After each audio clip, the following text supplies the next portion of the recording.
in addition to the new bed here, in that last video when we unloaded that big combine, I think the video was titled Hyundai Destruction and Scrap Runs.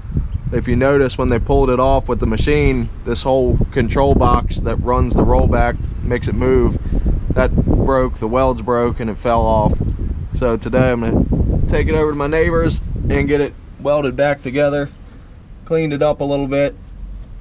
Hopefully we can get it straight, because without it, it's almost useless, because the box just hangs and you can't operate it.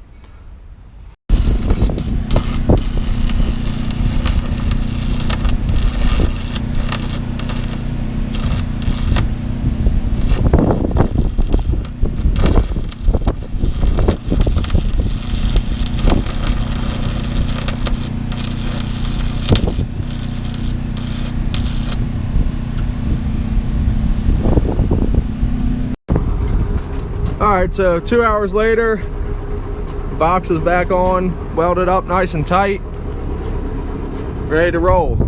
Me and Vince are gonna go get that wrecked trailer now.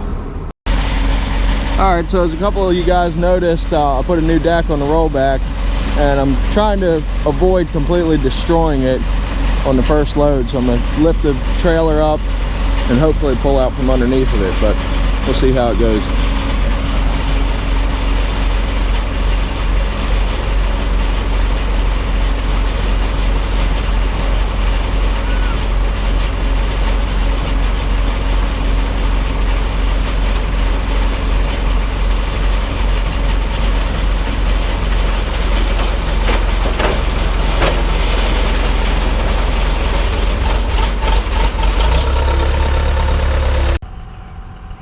I've been asked for a little walk around to the rollback, so I'll give you a little heads up on it. It's a 26-foot long bed. I've had 2 single cab short bed S10s on it at once. It's long enough to hold 2, but they're bumper to bumper, and the first one's right on the headache rack up here. It's got a pretty healthy winch on it. I put new cable on it a year or so ago. That was a couple $100. But it's powered by old greasy Detroit diesel V8 with a turbo, yeah, somewhere right around there. But it's completely gutless and wore out. I just cleaned that sticker off there. It's called a fuel pincher diesel, which is code name for powerless, but it gets going down the road. It runs good, but it's just like everything else I have. You got to check the oil and water every day, or else you run it hot or seize it up. But it's nothing special. I'm really a fan of the square body Chevrolets, like the stake body here. My 4-door tow truck, that's pretty cool. It's got a wheel lift and a double line boom on it. And I just picked that blue truck there up a month or so ago. I already have that sold. And then this is the only oddball out of the fleet, really. That's I think it's a F600. It runs good. It's hauled dozens and dozens of loads of scrap, but they all have. And someone asked if this rollback was a C60 or 70, and I believe it's a 70 now that I think of it, and it's written down somewhere.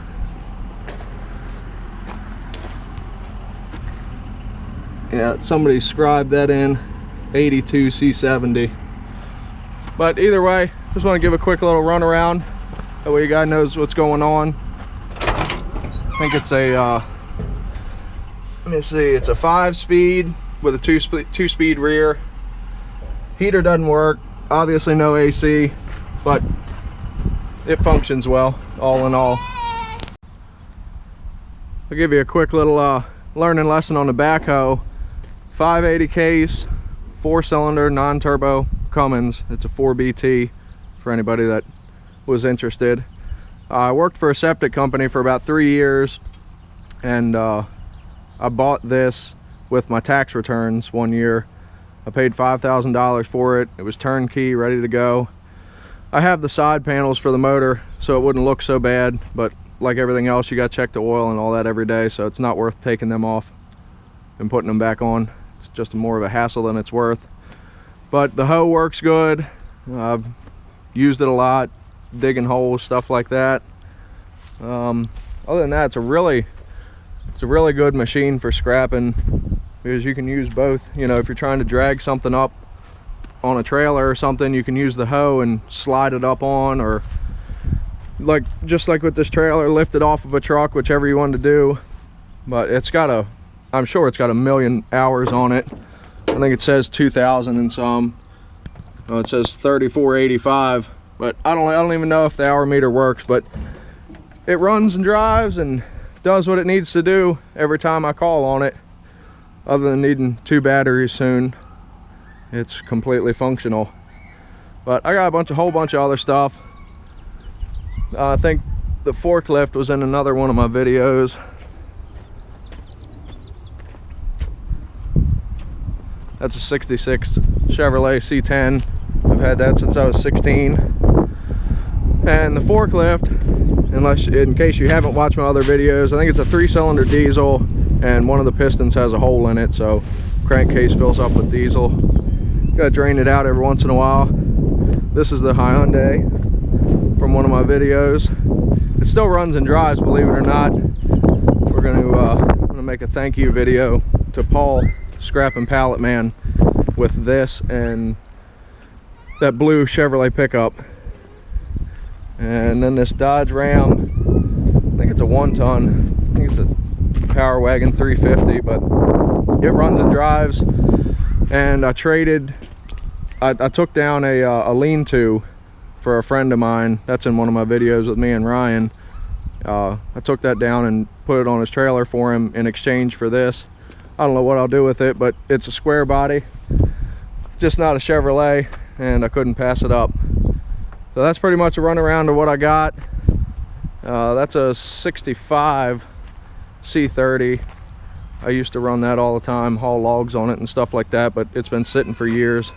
It's a 292 inline 6-cylinder gas motor, but just got too much stuff to fool with. Not enough time really.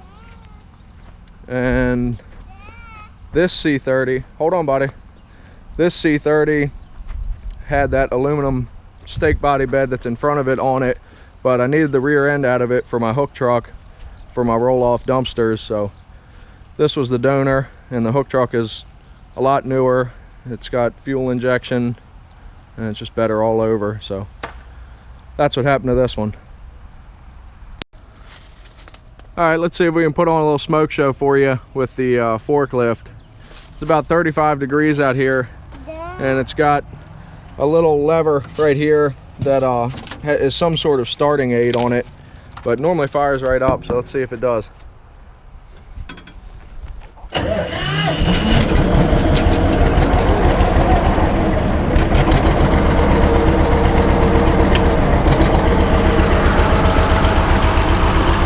Of course, when I say something, it doesn't want to smoke, but this thing normally looks like a freight train coming down the road.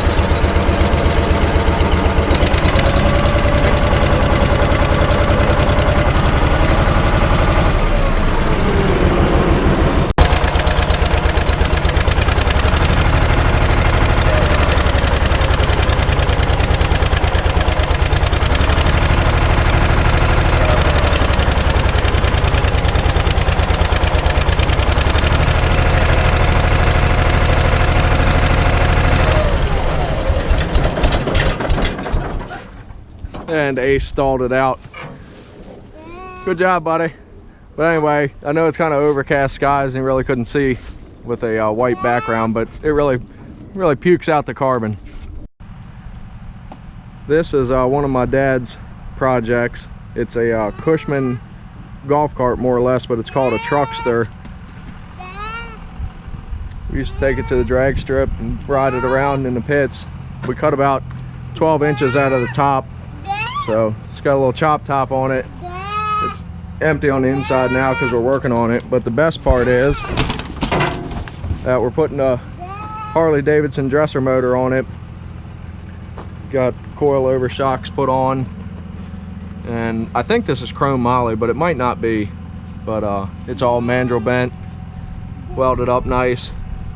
So this ought to be together in the next 6 months or so.